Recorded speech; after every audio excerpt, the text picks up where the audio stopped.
Okay, are we on? Okay. I was asked to share my testimony for this session tonight. I'd like to begin my testimony from two passages of Scripture. If you have your Bibles with you, you can turn to Luke chapter 19. Luke chapter 19. Because anybody who has a Jewish testimony, this is really where this testimony would begin. Luke 19 and verse 41. Luke 19, verse 41. And when he drew nigh, he saw the city and wept over it, saying, If you had known in this day, even you, the things which belong unto peace, but now they hid from your eyes.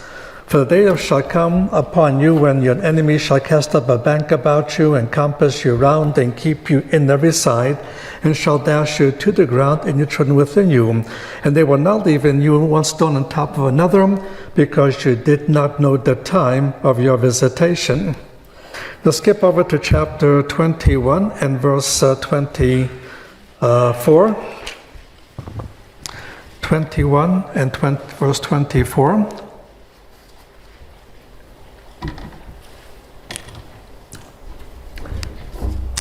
And they shall fall by the edge of the sword, and shall be led captive into all nations, and Jerusalem shall be trodden down of the Gentiles until the times of the Gentiles be fulfilled. Now 40 years after the Messiah said these words, the legions of Rome invaded the land. After a 4-year war and a 2-year siege, the city and the temple were destroyed, and the Jewish people were dispersed throughout the world. And Jewish history now goes to a period we simply call the diaspora, the worldwide dispersion of the Jewish people, and they're literally scattered throughout the world. In many prophecy conferences in the early segments of the 20th century, there was many prophecy conferences, and one common statement was often made: in fulfillment of Bible prophecy, you'll find the Jews in all 7 continents, except for the continent of the Antarctica. Now, I know a Jewish believer is now with the Lord, but he was involved in those conferences, and he heard that statement made one more time, and he sort of got an idea in his head and smirked and told the person sitting next to him, what that man just said is not true. It's not true you'll find the Jews in all 7 continents except for the Antarctica. You'll find the Jewish people even in the Antarctica, because everyone has heard about the icebergs. Now, if you know something about Jewish names, you'll get the pun. But that pictures that worldwide dispersion. But sadly, in the dispersion, the Jews became a persecuted people. And more sadly, is in the 4th century, 95% of all persecutions against the Jews were committed in the name of the 3 C's, the Church, the Cross, and Christ. No sooner will the Jewish community find itself settled in some segment of Europe, eventually an anti-Semite will get control of that section, either drive the Jews out or to kill them and things of that nature. Now, in the 1600s, Poland was opened up for Jewish immigration, and Jews fleeing persecution elsewhere would move into Poland. In the course of time, the Polish Jewish community was the largest Jewish community in the world, having the similar influence that the American Jewish community would have today. It was among the Polish Jews a new sect began to develop that called themselves the Hasidim, a word that means the pious ones, but refers to the ultra-Orthodox Jewish people who were very strong on committed to the Mosaic law, but also to all of the traditions and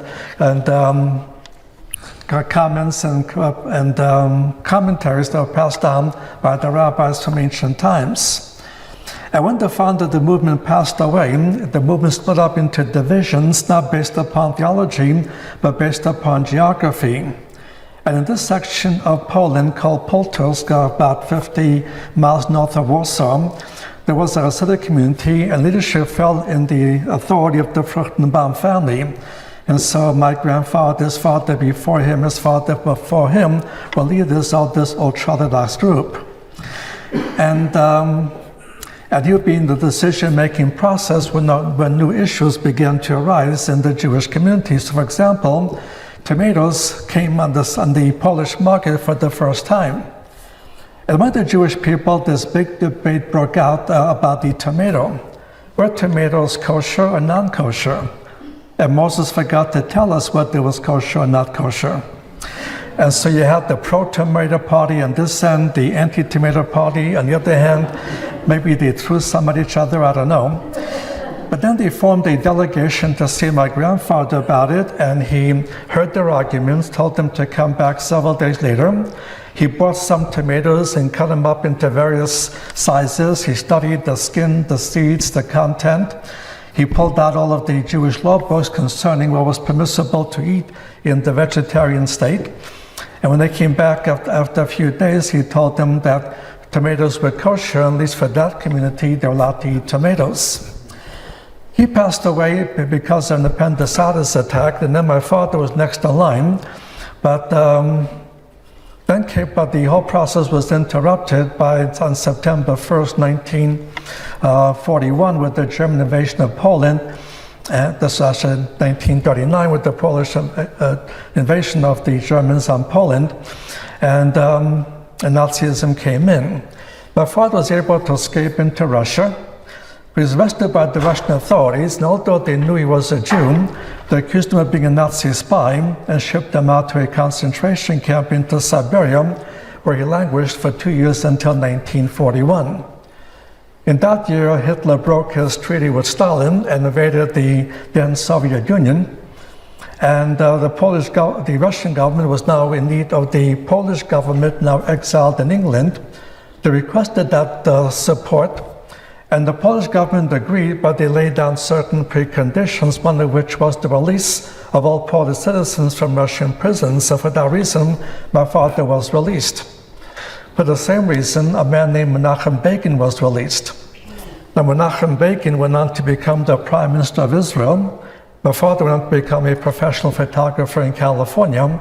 That's another story. Because the Germans were occupying much of the the western part of Russia, my father chose to wait the war out in Siberia. And he went into the profession of photography. My mother was shipped to Siberia from another part of Russia. She had just became legally an adult and had to get some identification papers and needed some passport-type pictures. And she heard about my father's photography, so she went to him to get a picture taken. Her picture got taken, and I developed. And so I was born in Russia in 1943. And that will help to explain just one segment of the accent you're listening to. When the war ended, those who were Polish citizens could return to Poland, that now had become a communist country. And so we moved back to Poland, set in a small Jewish community in this city, and stayed there for about a year, and that will help to explain the second segment of the accent you're listening to. But towards the end of a year in Poland, the Jewish Passover arrived. And about that time, when the Jewish mothers were baking the special matzot, the special unleavened bread for the Passover, a small 3-year-old Roman Catholic boy disappeared. And the church leaders began spreading a rumor that often had spread before. In order for the Jews to make unleavened bread for Passover, we have to use the blood of a Christian. So accused of kidnapping the small boy, using him and killing him in a form of ritual murder, and then using his blood to make unleavened bread. And rumor got spread throughout the country. And so on the first night of the Passover, outside our ghetto and other Jewish ghettos around the country, Polish mobs were formed with the help of the Polish police and led by the priesthood in their black robes, carrying crosses. They began to raid the Jewish sectors and kept crying the same line, "You kill Christ, and so we'll kill you." And that's the first context I heard about this person called Christ. When I first was introduced to him, it was not as my Messiah, not someone who came to die for my sins, or someone we have to be dying for. The one good thing that came out of the Polish riot was the work of the Israeli underground. It was then called the Palestinian underground, but was at that point the term that applied to the Jews of the land of Israel. And they began to work with the Polish border guards and bribe them, and for a set period of time, they allowed any Jewish person to cross the border from Poland into what was then Czechoslovakia. And we were reached to the underground that we had those 30 days, so my parents decided to make the break. We joined with other Jews that made the same position. We could not use public transportation because it might attract unnecessary attention. We could only walk the many, many miles to the border. Upon arrival, we stopped by the Polish border guards. We identified ourselves as Jews. At that point, the border guards took the rifles, put them behind their backs, raised the right skyward, and went like so.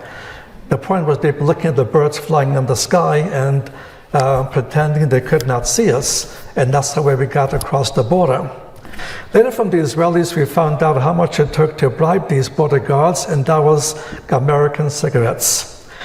American cigarettes were highly valued in East Europe after World War II, and so for a carton of Camels, you could purchase the freedom of a family of Jews, and that's how we got out. So while smoking may be bad for your health, it was good for mine. And that was the one day I really did walk a mile for a camel. Now, for several hours, we were in this no man's land area between Poland and Czechoslovakia, and the Israeli underground got us organized, and then we had to walk on foot through the Czechoslovak forest, heading for the Austrian border, where a similar arrangement had been made with the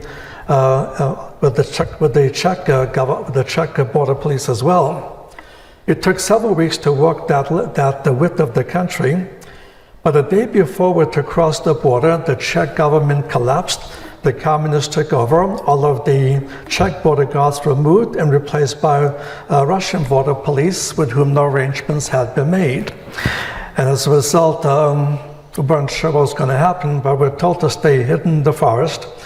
And the Israelis went down to the border area, the border town, to investigate the situation, and what they discovered was one key truth. The Polish border guards were given orders to allow no one across the border except for Greeks. Greeks recently released from certain camps heading back to their own homeland. When they found this out, they came back and were told to burn all our identification papers. So birth certificates, marriage licenses, other legal documents went up in smoke. The next morning, we were told to pose as Greeks. And pretending to be Greeks, we then approached the Russians at the Czecho-Austrian border.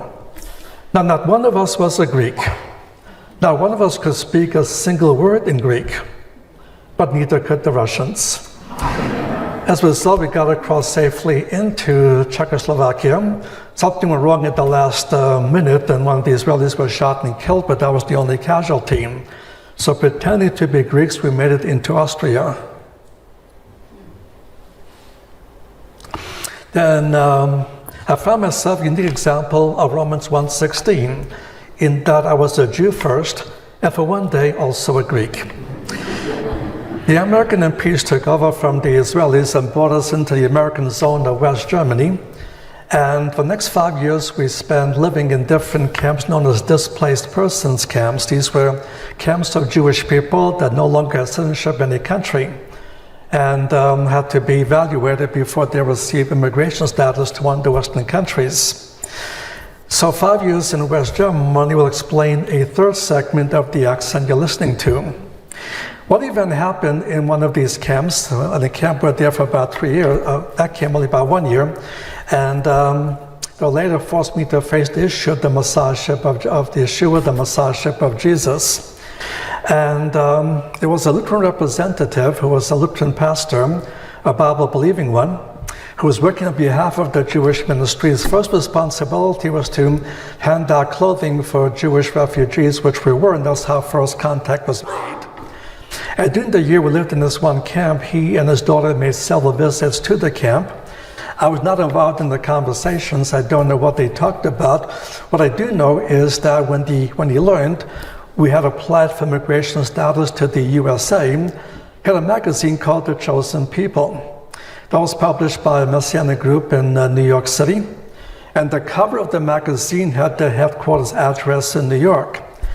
He did not give my mother the whole magazine, so she never knew exactly what the group was. He tore the cover off and told her when we come to America to look this group up and they'll be able to help us. All my mother understood was that this was a Jewish group in America that will help immigrant Jews, which is something they were doing, but there was more to it, and by the time my mother found that out, it was too late in my case. And so after 5 years living in Germany and having 3 years of that slip of paper in the purse, we finally got our immigration papers, and we left Germany, sailed to New York, settled in Brooklyn, New York, and Brooklyn explained the rest of the accent that you've been listening to. I learned English in Brooklyn, and nobody in Brooklyn had any difficulty understanding me. But when later we moved to Los Angeles and went to high school there, within a week they put me into a speech impediment class.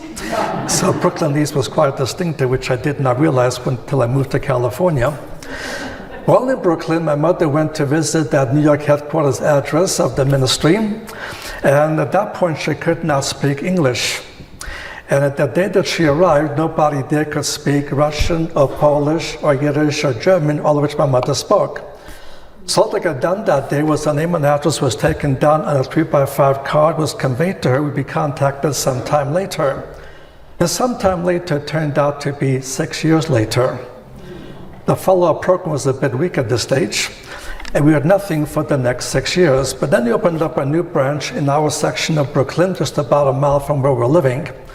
So they pulled out these contact cards and gave it out to different workers, and a worker came by inviting us to attend what they then called a Jewish Christian meeting.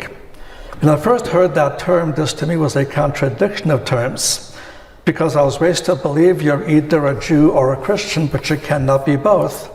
But someone to call himself both a Jew and a Christian meant he was probably schizophrenic, two things in one. But my curiosity was aroused, so I went into this meeting hall. It was a very small meeting hall, about, I'd say, quarter the size of this meeting hall. I sat in the back to listen to what they were saying. It did not bother me that much. They kept talking about this Yeshua, this Jesus. I was expecting that much from what I was told previously. What was disturbing me is they kept using the Hebrew Bible to do it with. Because I grew up believing we Jews have our Bible, the Hebrew Bible, called by Christians the Old Testament, and the Christians had their own Bible, the New Testament. And of course, their Bible talked about this God named Jesus, who was not supposed to be anywhere in my Bible. And now they spend the whole evening talking about their God out of my Bible, and I thought that took a lot of nerve. Well, the person who first invited me could see what was going on, and with a bit of wisdom realized that would not be a good night to try to share the four laws with me. But gave me a challenge to take a New Testament home with me and read it for myself and see if he didn't do what the Messiah was supposed to do. And I said, okay, I will do that, not because I was open-minded, because I was going to prove these schizophrenics wrong once and for all.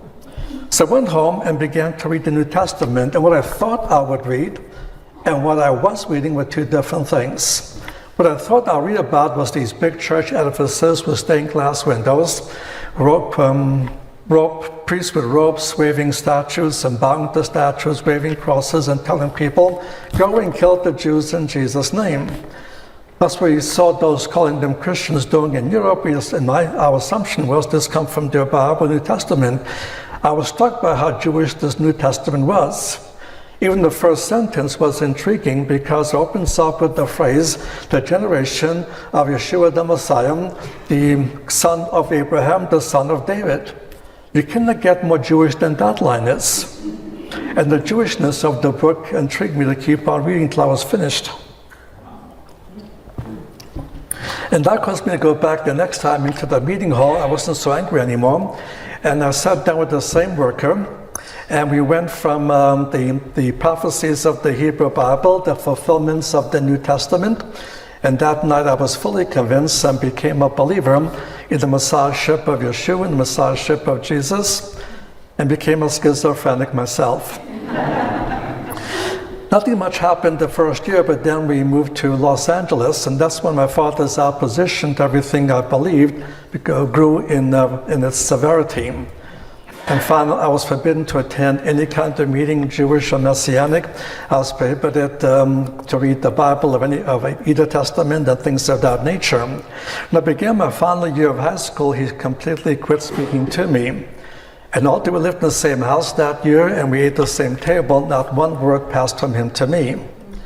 Roughly about 2 months, he sent me a message. He wouldn't talk to me himself, so he sent it to my mother that upon graduating from high school, I would have to leave home.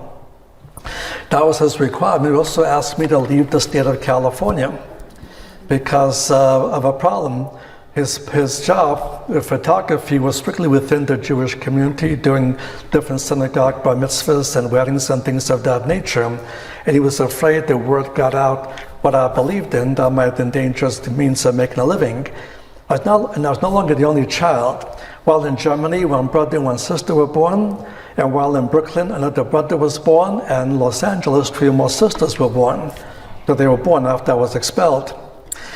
So the day after graduation from high school, I started to make my way back to New York City. Before I left, 2 things happened. For the last couple of months, I had a job as a janitor in the Lutheran church, and I was able to put away $120 by the time I had to leave that job.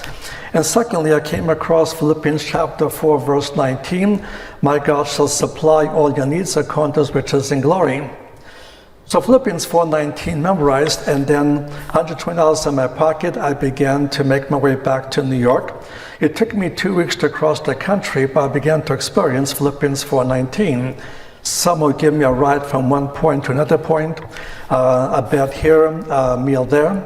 I arrived in New York City. All I spent was $17, and that's it. I worked for a Messianic camp in upstate New York that summer, which for room and board, but no pay. So I was down only $20 left by the time the summer ended. I was already accepted to attend a Bible-believing college in New Jersey. That would be a private school, which would run about $750 a year. And this is the early 1960s, and so that was a lot of money back then. And $20 just wouldn't go a long way to cover that. So I came up with this great idea. I thought the idea was so good, I even informed God about my idea. And I said, "Lord, you wouldn't give me peace about taking off a year to get a job and put away some money, so you need to provide the funds." And so that September, I went through a registration program. I walked out of the business office with this bill in my hand for $750 that would have to be paid off within the next 4 months when the semester came to an end. And we're walking down the corridor and praying, "Lord, you would let me work a year first, you're going to have to pay off this bill." But 4 months passed, and not only did God pay off the $700 bill, but the college owed me money. And this continued for 7 of my 8 semesters. I began every semester with owing the school money, but I always ended with them owing me money. On the 8th semester, we broke out exactly even to the penny, and therefore I got to graduate in 1966.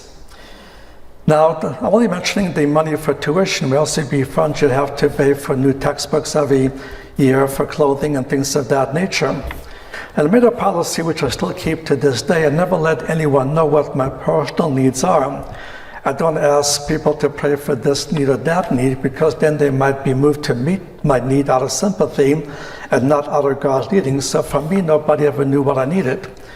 But still, the money came in from people I never met to this day. I don't even know how they heard about me on a college campus in New Jersey. But I was able to finish school totally with no debts or anything. Once college ended, I enrolled in a special program for the Hebrew University in Jerusalem. It was a 14-month program, and they would cost about, altogether, it's going to cost about $2,400. And I was able to work that summer. All I was able to save was $800. I was still $1,600 short. But about 10 days before I had to board the plane to fly to Israel, I received a letter from the U.S. government informing me I was going to be given a grant. Not a loan I would have to repay someday, but a grant for $1,624. That was $24 more than I actually needed, but that's government bureaucracy for you. And so between what I saved and what they gave me, that covered my whole 14-month expenses while studying at the University in Jerusalem, majoring primarily in historical geography and secondarily in archaeology. And it was during that year while I was in Jerusalem that the Six-Day War broke out. I got to be an eyewitness to many of the events of the Six-Day War, and I was able to still be in Jerusalem when the city was reunited once again as one city. 2 months after the war, my studies completed, I returned to the USA, and I moved down to Dallas Seminary and spent my 4 years studying at Dallas Theological Seminary. I was single my first year, got married between my first and second year. I'll come back to that in a moment. But soon after we got married, my wife and I felt God will lead us both moving back, go back to Israel. She'd never been there, but it'd be a return trip for me to minister in Israel, specifically in Jerusalem. And during those 4 years of seminary, those miraculous types of provisions ceased because I had a part-time job, she had a full-time job, and that met all our needs. Would not be allowed to work in Israel with the kind of visa we would get, and therefore have to trust God to provide the funds. And so I finished seminary in 1971. We moved to Israel, and once again, things began to happen that same way. When the rent was due, the month the funds came in, the finances were due, the funds came in. Our first year back was working with the Messianic Assembly in Jerusalem. And then our second year we began a one-year Bible Institute with about 25 students, half Israelis, half American and British Jews living in Jerusalem at that time. And so that was our ministry, but we were reported to the Department of the Interior. And then I was called into the Office of the Interior and told not to bother to apply for an extension of my visa. Before the visa expires, I would have to leave the country. So we had planned to stay a bit longer. That was not going to be the case. So I came back to New York City, and as God would have it, for 2 years, I became the editor of that same magazine, the coverage was given to my mother in Germany that led to my salvation. And after 2 years in that ministry, I was invited to teach on a Messianic radio program called the Christian Jew Hour, based in San Antonio. And so that brought me to San Antonio, which I now continue to work with our radio ministry in Bible teaching. At that point, God began impressing upon me the need to establish a new type of ministry that will not only practice evangelism, but also to teach the Word of God intensively from a Messianic Jewish perspective. But did not want to be involved in starting a whole new ministry, so I kept putting it off for 2 more years. But in a 2-year period, God brought people into my life that began sharing the same burden with me, and it always implied I should be the one to begin the ministry, and they will join when it was feasible. It became obvious that's the kind of ministry God really brought me through all this training. So though I enjoyed the job I was doing, I resigned from the radio ministry and began Ariel Ministries, and I'll say more about the nature of the ministry in just a bit. And that's been our ministry now for about 38 years, and it continues and expanding. Now, I'll go back to that again in a few minutes. Going back to my wife, I met Marianne 7 years before we got married. I began courting her when we first met, but she was one very stubborn individual. And for 7 years, she kept saying no, no, no. After 7 years of courtship, she finally saw the light and agreed to the wedding. So I worked just as long for my wife as Jacob, my forefather, worked for his wife, 7 years. And just before the ceremony, that scared me a bit. It scared me because my wife has 2 sisters. We had a Jewish-type Messianic wedding ceremony. What finalizes the ceremony is your best man takes a wine glass and puts it by your foot, and you proceed to smash the glass. So when my best man took the wine glass and put it by my foot, I first peeked through the veil to make sure it was the right sister, and then I broke the glass. A second piece I'd like to mention is the pastor and his daughter that gave my mother that magazine cover that brought me to faith. After I came to faith and put the pieces of puzzle together, I tried to find out if anybody knew where they were, but they were out of touch, nobody knew where they were, and after a while I simply gave up. But then a book published called The Footsteps of the Messiah, which is a book on prophecy of future events. And about a year or 2 after it was done in English, it was picked up by a German publisher, and they published in German. And not long after the German edition came out, I received a letter from a woman saying years ago she knew a family by the same last name as me, as she had my father's name, my mother's name, my brother and sister's name born in Germany. She couldn't quite figure out who I was because she knew me by my Russian name, which was Arichek, but it was short for Arik. That's the name she knew me by. She didn't know Arnold because Arnold was my Americanized name when we immigrated. And she turned out to be the daughter of that pastor. And so when we did a trip to Israel and we were back, we stopped off in Germany to visit with her. We found out some details that her father by then had passed away, and she was married thereafter. Her husband knew nothing about me or about my book, but he happened to notice my German book in the bookstore. He bought it only for one reason, because his wife liked Bible prophecy. And so he purchased it for her, and that's how she recognized the name. So she told me that when her father was on his deathbed, she went to see him and asked him, should she keep praying for my salvation? Because she would never know if the prayer was answered. And the father told her, someday you will know the answer, so keep on praying. And when she saw the book, she realized the prayer had finally been answered. But I was already saved years before that. But she kept on praying for my salvation consistently until she finally did learn the truth that I became a believer. As you came in, she received a blue folder like this. Anyone not have one of these? Will you just raise your hand real quick? Anyone? Now, this brochure will give you a basic introduction to the ministry which I direct, Ariel Ministries. Keep your hands up, they'll pass them down. The name Ariel is a Hebrew word meaning the Lion of God. It's an alternate name for the city of Jerusalem. And we began back in 1977 on two principles. The first principle is to share the gospel to Jewish people. We have several branches here in the USA. We've also spread branches out in different parts of the world, both in Europe and Asia. Also, we have a ministry in Netanya in Israel and other places, altogether in 10 different countries. And God has used our staff very well, and we have reports regularly of Jewish people coming to faith. Our second major purpose is to teach the word intensively, but from a Messianic Jewish perspective. And we do this in conferences like this. Look at a taste of this in the study tomorrow morning.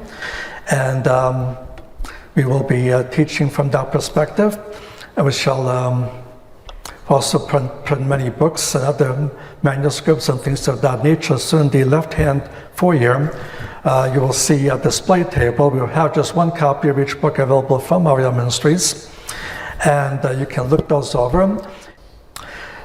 And as you look at this brochure, we'll give you some other details of what we do in different parts around the world. Two books that would be relevant to what we talked about today these are not Bible teaching books, these are historical books. One book is called When Your Faith Was Your Destiny. This is the story of different branches of the Fruchtenbaum family and their experiences in the Shoah, the Holocaust. And of the 13 families, 7 did not survive the war. They were killed in different camps and other places. And the other moved to Israel. Our family, 5 families moved to Israel, but my family came to the USA. And then I'll give you the background of my family. This one, someone wrote my son autobiography. It's a biography called Chosen Fruit. And this gives you all the details I spoke about this evening, but also many other details. I would also point out, as part of our teaching ministry, we now have a special Bible school program at the Adirondacks of upstate New York. You'll find these information sheets. For years, it's been a 6-week program. We're going to try an 8-week program this summer. And all of the teachers are Messianic Jewish teachers that are well-versed in this area. And so if you think you might want to attend, whether it's for 1 week, 2 weeks, 5 weeks, 8 weeks, whatever, you'll get all of the details here, the different topics and who's teaching what.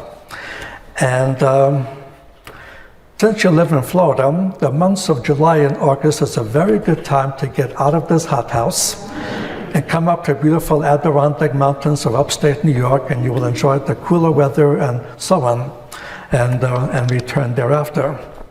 We also began just last April a online school, the Ariel Online School. You'll find these brochures on it, and you'll find 3 courses being offered now, but in the last 2 months I taped 5 more courses, and then as soon as they're ready, there'll be altogether 8 courses available.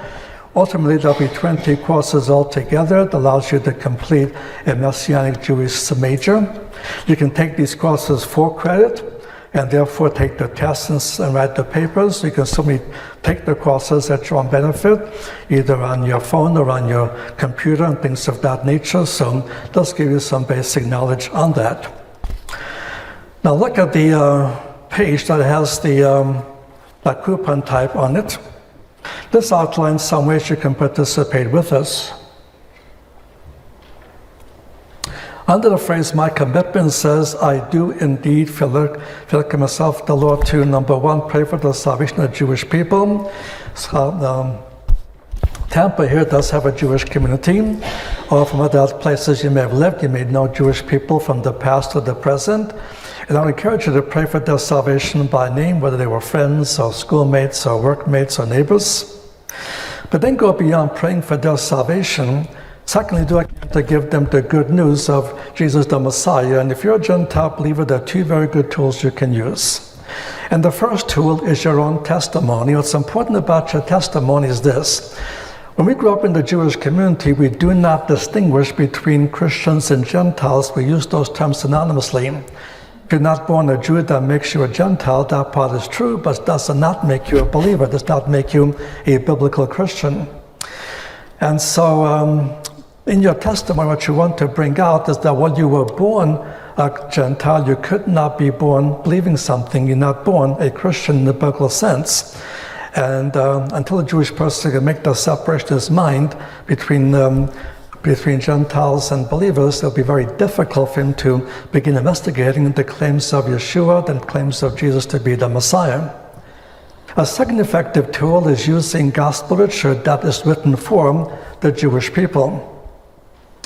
And we publish certain gospel packets that deal with specific questions like the Trinity issue and the virgin birth issue and things of that nature. And so you can give this to a Jewish contact and see what happens. Over the years, I've discovered there are many Gentiles who have Jewish friends or relatives but will not share the gospel with them because they're afraid of a negative reaction. So because of that fear factor, they simply won't do it. So if you're in that position, here's what I recommend you can do. Get a hold of our Jewish packet anyway, put it inside an envelope, and mail it to your Jewish contact without giving your name or address away. In our ministry, we call this approach chicken evangelism, but it's been known to work. I've met Jewish believers that became believers because someone had done that just that way. So if you don't do it any other way, give chicken evangelism a try. It can't hurt. If you're afraid they may know where it came from because of the address, so if you live here, go to another town, mail it from there. If from another town, mail it from here, and so on. But it's important that we don't let fear keep us from sharing the gospel to our Jewish people.